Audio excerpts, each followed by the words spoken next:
Hi, I'm Launi with Learn Law for All, and today we're going to be talking about the UCCJEA with Dan Riley. Now, Dan Riley is a board-certified specialist in family law in Arizona and a certified quadro professional, which, again, I think is amazing, Dan. You and I talked about this before.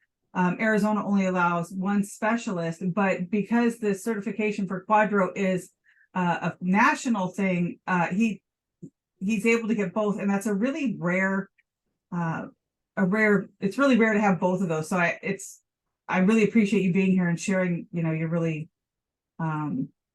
expertise with us. So his primary practice area involves valuations and division of retirement assets, but he also does family law and appeals. So welcome, Dan. I appreciate you being here.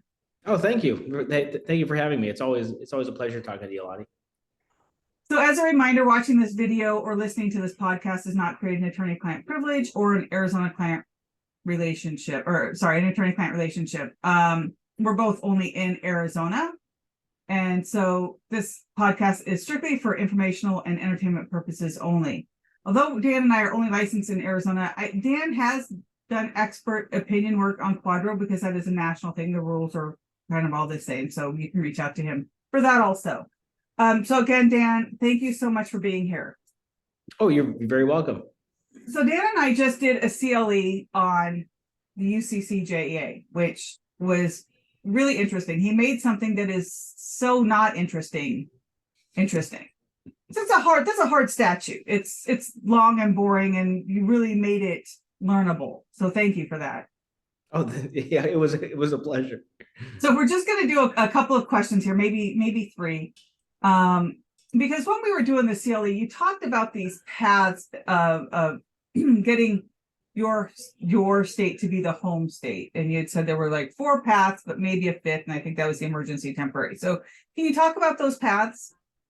Yeah, so the UCCJEA, it's an acronym. It stands for Uniform Child Custody Jurisdiction Enforcement Act. It's a model law that 49 of the 50 states have on the books to try to create a uniform system for figuring out how do we determine what state is going to exercise jurisdiction in a parenting case. And so it offers multiple different paths to jurisdiction. The first is going to be what's called the initial child custody determination. And that's exactly what it sounds like. Initial means it's the first parenting plan. You're not modifying an existing parenting plan. You're trying to get one set up for the first time. So what state is responsible for that? It's going to be the child's home state.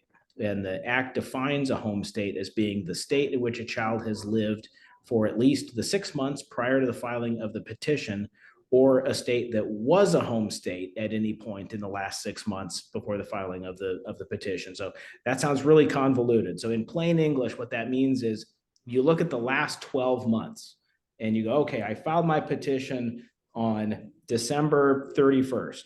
So I'm going to go back 6 months. Was the child in that state for the last 6 months? And if the answer is yes, that's a really simple one. Yeah, okay, well, I'm in the home state. Great. But if you've only been in that state for the last 4 months, then you're going to ask, okay, where was the child living before that? And a lot of people look at it the wrong way and think, okay, well, if I was in this state for 4 months, then out of the last 6 months, that's the place we lived the longest, so that's the home state. And that's not actually how the act works. You're going to look at what state they were in before, and then were they in that state for 6 months? Because if so, that's going to be the child's home state. So you can think of it like once a child has a home state, that lags for 6 months.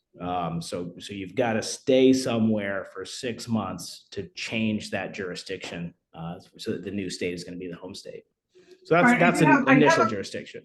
So I have a couple more questions that I didn't talk to you about, and I didn't bring them up in the other recording, the CLE, but I do have 2 questions. One, are states kind of possessive with their cases, or are they all right letting them go?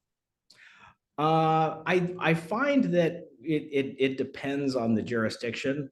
So if you're here in where I practice mostly in Maricopa County, which is a major metro area where judges have caseloads of hundreds of cases, if they've got a gray area where they can send that case off to another jurisdiction, is there probably going to be a motivation to err on the side of sending it off their books? Probably. Judges are human beings like the rest of us, and if they have the opportunity to take a case off their books, they may be a little inclined to do that. I find that rural judges are not quite as busy and are more inclined to keep jurisdiction.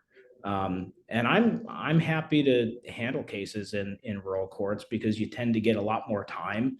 They'll give you a full day trial in a Mojave County, whereas you're lucky to get 2 hours in Maricopa County. Yeah, I had a 2-day trial in Mojave County and I loved it. The judge was very thoughtful in it. Yeah. And I mean, it was a really good, the decision was hysterical. We'll have to talk about one day, but it was a really interesting case. I was a little concerned that I would have been, like hometown, or schooled because I'm, from the big city and they're the little town. Right. But I didn't find that at all. The judge was very thoughtful. Have you found that? Yeah, I love handling cases in other counties, especially now that everything is remote anyway, and you're not having to drive. Although in a way, I kind of miss that. I like those, hours on the road listening to an audiobook or just listening to music and being paid to do it. Yeah, no kidding, right? I had one client who flew me up there. So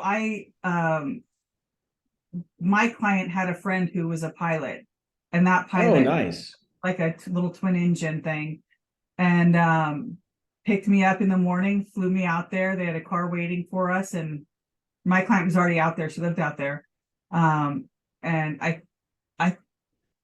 I think the first time I took like a taxi or something. The second time maybe she came and got me or something. But yeah, that was fun. I felt like a big lawyer. Okay, this was another one that I was going to ask you, but I forgot to ask you also in the CLE. In Arizona, sometimes getting any kind of hearing can take, like, even temporary orders hearings can take 3 months, even though they're supposed to take 30 days. Yeah. So do those hearings take a long time? And then if they do, does that go towards the amount of time that the kid lives here, or is it the time of the filing? So the act says it's specifically based on the date of filing. Okay. But the judges are human beings, and if it takes 6 months for a case to get to a hearing, and the court's supposed to look at all the facts and circumstances if determining, if it's an inconvenient forum or whether it's a temporary absence issue. I've seen appellate decisions where they mention offhand, by the time of the hearing, the child had been in the state for 8 months. So I think technically they're not supposed to, but in reality, it's clear that they do. Right. And that, that happens to us with custody also, right? Because you're not supposed to file for a year. Right. Unless there's like an emergency or something. And you get all kinds of people that'll file at 7 or 8 months because they're not going to get the hearing for another 4 months. And by then it's been long enough that they can, 4 or 5 months, they can get in there. And sometimes ours take, 8 months to finally get down to the real hearing. So, okay. I was just curious if you had noticed anything like that. So, all right. So another question I had that we did discuss was, what are the two schools of thought for the court accepting jurisdiction? So that home state, that home state jurisdiction question, that gets complicated in cases where you've got. So, for example, I had an appeal where mom had taken the kids to the state of Wisconsin to enroll them in a Christian summer camp, and the understanding was she was going to be bringing the kids back at the end of the summer. And then there were communications between the parents where she was indicating that she was still coming back, but she wanted dad to do some counseling. And eventually this morphed into, I'm not coming back. And so there was a question about, well, how much of that trip is considered a temporary absence? Because the statute says when you're figuring out what a home state is, you include any period of a temporary absence. So, let's say you've lived in Wyoming for 4 months and then you take a week-long trip to Disneyland and you come back and you live another 3 months. That trip to Disneyland doesn't reset the 6-month time period, but you can see where it gets really hard to interpret in cases like this one that I'm talking about, where mom takes the kids out of state for what's supposed to be the summer, and then slowly over time the communication morphs into I'm not coming back to Arizona. And so there are two schools of thought about that. One is some states apply just a bright line test. We don't care about the facts and the circumstances. We don't care what the communications were, the intent of the party. We are just counting days. And if the kids have been in this state for 6 months or more, we're the home state. We don't look at anything else. Other states are applying what's called a totality of the circumstances test, where they want to know about the circumstances. Wait a minute, why did the kids come to Wisconsin? What were the communications? When would a reasonable person have thought that this was no longer a summer trip and was now something more? So those are the two schools of thought: the bright line test or totality of the circumstances test. Okay. And so, we get these often, right? Arizona has a lot of people moving here. Mm-hmm. And I think that's the same, there are other places with a lot of people moving there, and oftentimes they have kids. So this is kind of a really crazy situation that can happen, and really trying to get the court to hear your case when there's orders from another state, can be difficult. It's not an easy task. So, there are things to do. There are ways to do it. We did just do a CLE on it. So if you're planning on that, or if you're a lawyer, getting people to, if someone's coming to you as a lawyer and asking them to help you get the case transferred here, again, we did the CLE. Dan talks about everything great, walks you right through what you need to do in case of a conference and or a hearing. And he goes through the pertinent case law, which I love, because it's clearly very helpful. So Dan, thank you so much for being here. Do you have anything else you'd want to, talk about with that? Is there anything? I know we talked about so much in both instances, but yeah, there's too much to cover. But yeah, I think we went over it in a pretty systematic way in the CL. We use a lot of hypotheticals and examples because that's really the best way to understand a complicated statute like the UCCJEA.